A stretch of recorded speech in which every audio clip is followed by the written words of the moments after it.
Hey everyone, Alex Ionescu here. Welcome to Investor's Guide to the Galaxy. After Netflix released earnings, it was down 10% in aftermarket. Were investors wrong about the earnings results? Let's find out. Although before we start, if you find this video helpful, it would mean a lot to me if you crushed the like button and subscribe to my channel. It's totally free and takes just a split second. If you want to show more appreciation, consider subscribing to my Patreon. Now, let's dive right into it. Netflix stock price. Yesterday up 0.29%, year to date up 13%, past year down 4%, past 5 years up 1.81% only. Bitcoin is staying strong above $30,000, is up 1% today.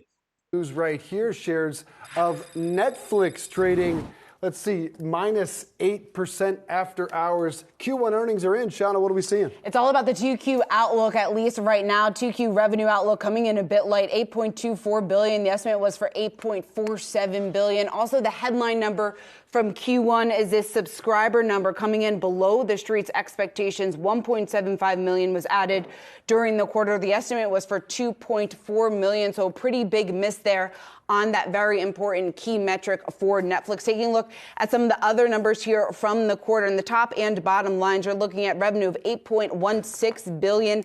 That missed the street's estimates of $8.18 billion. EPS, earnings per share, coming in slightly better than what the street was looking for, $2.88. That they beat there by 2 cents. But again, a miss on their 2Q revenue guidance. Also, the fact that their subscriber numbers coming in a bit light in terms of what the street was looking for. That is the two big reasons why we're seeing the stock off just about 7% right now. Brad Smith is here. And Brad, I know you've been digging into this report. What do you think of it? Yeah, I think for the options market, they had actually priced this one almost to perfection. We were looking at, coming into this report, an implied volatility or an options market-driven move of about 7.5% or more. That's exactly what we got. And if you were taking a look at that share price reaction, we were down at one point as much as 8.6%, but ultimately right now down by about 7%. And so that's where you're seeing some of that implied volatility driven by the options market. But then additionally here, you talk about some of the expectations that were ultimately missed. And that streaming paid memberships number certainly getting a lot of attention here. I think after hours in this mixed bag of earnings. Of course, they talked about launching paid sharing in 4 countries. They're pleased with the results, they said. They're planning a broader rollout, which we know could include the U.S. and will include the U.S. according to their statements in Q2. They're also saying that given current healthy performance and the trajectory of their per member advertising economics, let's think about that ad-supported tier there, particularly in the U.S., they're kind of upgrading or announcing an upgrade to their ads experience with more streams and improved video quality to attract more consumers there. The market's reaction to Netflix's earnings report was surprising. Despite surpassing free cash flow targets and achieving investment grade status, the stock sold off by 10% due to missing revenue estimates and subscriber targets. Even though it fell pretty hard, down 10% in minutes after the earnings release, it recouped all of the losses in no time.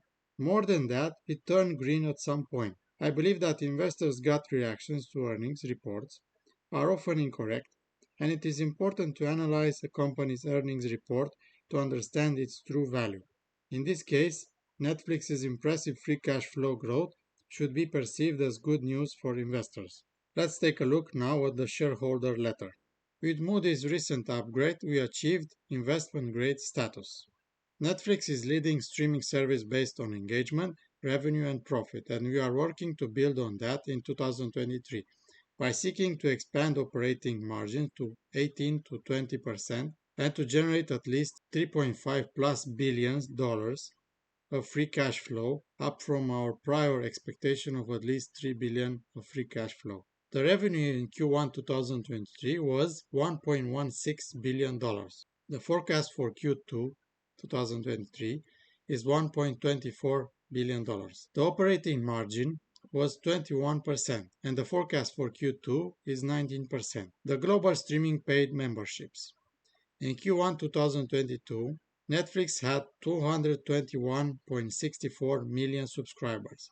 Now it has 232.5 million subscribers, up 4.9% year over year. Global streaming paid net additions, I think the forecast was 2.4 million, and they did only 1.75 additions. They had a strong quarter in Q4 2022. They added 7.66 million. That's why people compare to the last quarter, I think. So free cash flow, this is very important. In Q1 2022, they had 802 million free cash flow. In Q2 2022, they had 13 million. In Q3 2022, they had 472 million. In Q4, they had 332 million. And now the free cash flow has grown a lot, $2.11 billion. That's very, very good. You want this free cash flow to grow in a company. You know that they offer new ads plan to consumers at a lower price point. So this is very important. Engagement on our ads tiers is above our initial expectation, and as expected, we've seen very little switching from our standard and premium plans. That's very good news. Net income in Q1 2023 was $1.3 billion.